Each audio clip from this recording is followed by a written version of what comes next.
Galan Pertamina, leluhur si tampan 7 turunan lebih. Kalau Galan hiu terkenal sedan paling tampan tak tertandingi, dulu leluhurnya sudah menanam bibit-bibit sedan berkelas yang tidak cuma enak dipandang, tetapi juga kencang. Merek Galan lalu dikenal sebagai sedan paling berhasil dari pabrikan Mitsubishi dan yang paling populer di tanah air. Walaupun satu variannya yang legendaris aslinya tidak pernah dijual di Indonesia. Inilah Mitsubishi Galan A50 atau lebih melegenda dengan nama Galan Pertamina.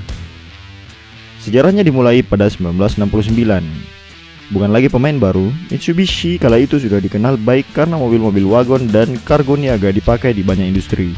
Namun, permintaan pasar terus berkembang, terutama untuk pemakaian individu. Ketika itu, di tengah upaya Mitsubishi bersaing dengan merek-merek Jepang lain yang mendominasi pasar muda dan gaya seperti Toyota Corona dan Honda Accord, Mitsubishi menggagas sedan yang maco sekaligus sporty. Tidak main-main, mereka ingin membuat tipe sedan keren yang terlebih dahulu populer di belahan dunia lain, Muscle. Mencoba peruntungan dengan memperkenalkan mobil Muscle ke pasar Asia, Mitsubishi lalu menggandeng Chrysler dan melakukan riset dan pengembangan terpadu selama beberapa waktu. Setelah riset panjang, maka demikian lahirlah sebuah sedan yang dikenal dengan nama Galan A50 atau Galan 50 atau yang di pasar Amerika sohor sebagai Dodge Colt.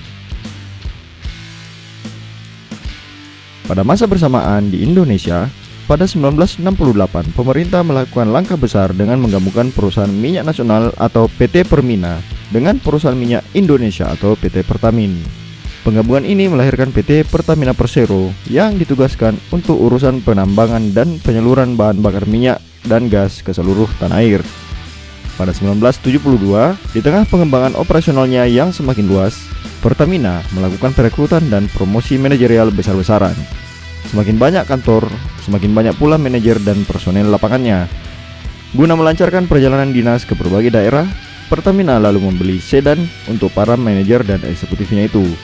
Perusahaan plat merah tersebut lalu menggandeng PT New Marwa, distribusi Mitsubishi untuk memilihkan, mendatangkan, dan mengadakan sedan-sedan kebutuhan Pertamina waktu itu.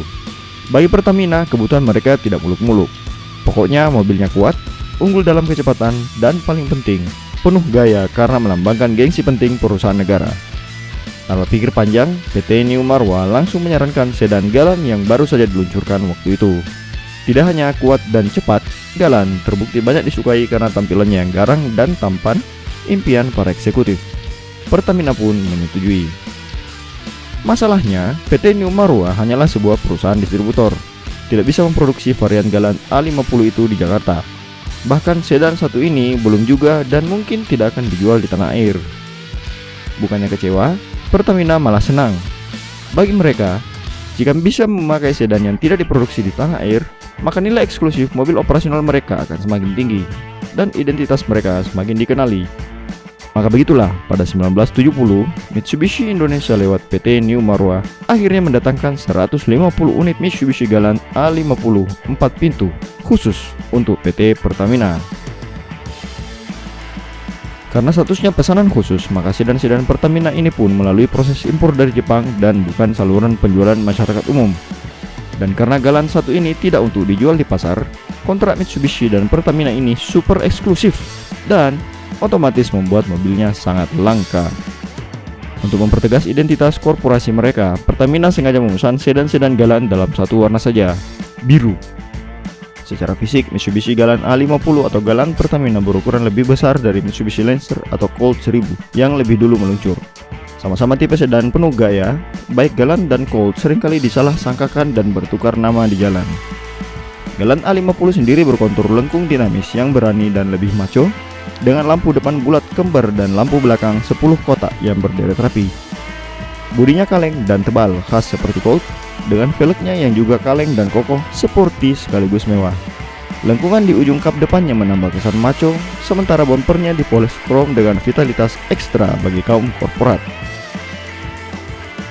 Paduan ini semakin ikonik dengan grill vertikal yang terbelah di tengah dan emblem khas Mitsubishi Colt masa itu. Paling tampan memang. Dalamannya juga premium meski dipoles dengan tampilan muda yang dinamis. Joknya lega meski hanya muat maksimal 5 orang saja. Dashboardnya berkelas dengan clear bertuliskan Galan yang ikonik, setirnya besar khas sedan 70-an yang mengutamakan kecepatan dan handling. Mesinnya jangan ditanya. Walau di masa itu masih terbilang langka, Galant sudah memakai mesin 4 silinder SOHC 8 valve dalam balutan Saturn 4G31. Kapasitasnya sudah 1500 cc, merupakan peningkatan dari 4G30 yang hanya 1200. Dengan konfigurasi lebih efisien, mesin Galant memancarkan hingga 105 tenaga kuda yang disalurkan ke roda belakang lewat transmisi manual 4 percepatan. Untuk ukuran sedan, semburan tenaga sebesar ini sudah lebih dari cukup untuk dibawa balapan di jalan raya, apalagi sekadar perjalanan antar kota. Tidak ditemukan catatan soal berapa harga per unit Galant Pertamina pada 1970-an. Akan tetapi, sudah pasti salah satu kendaraan dinas paling bernilai tinggi di masa itu.